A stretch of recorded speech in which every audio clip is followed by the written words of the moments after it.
So Dynamos Football Club has been given a bus plus $50,000 na Sewikno. Last week when Sewikno went to Capital for an interview, someone called achiti ndisupporter weDimbare ndobva akumbira Sewikno kuti kana Dimbare ikawina on Sunday tokumbira kuti mutipo bus sefootball club, and Wikno said he surely deliver.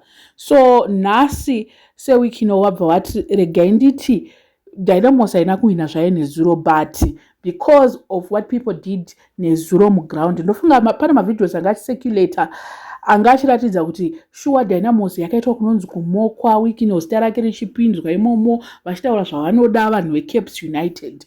Let me just read a part iri kutaura panapa about the reason why vazopa despite kuti vakaluza but vapirwe bus. Regai ndiverenge reason yacho panapa. Hanzi what genuinely surprised me during the match was the level of ridicule and unnecessary mockery directed towards my promise to Dynamos. If they won the match against Capes United, which I made during my interview on Capital FM last week, a passionate Dynamo supporter had requested that in the event Dimbare wins, I should buy the club a brand new bus.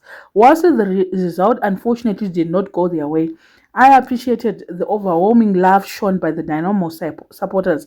More importantly, most of close relatives and friends are passionate Dynamo supporters, and for me, this matter goes beyond football. Dynamos is a household name and part of Zimbabwe's football history. It is next best thing to be formed in 1963 after ZANU-PF. I therefore refuse to reduce myself into someone who only stands by his word when circumstances are favorable.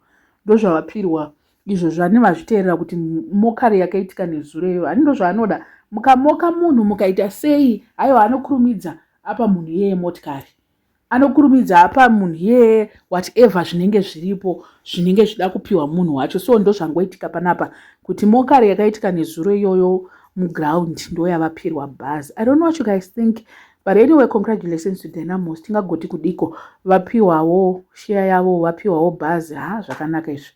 Vanga vari naro here bus racho kana kuti ranga rave kudhara, handizivi hangu kuti vanaro here bus kana kuti chi, but anyway vapiwa ndo zvakakosha despite whatever.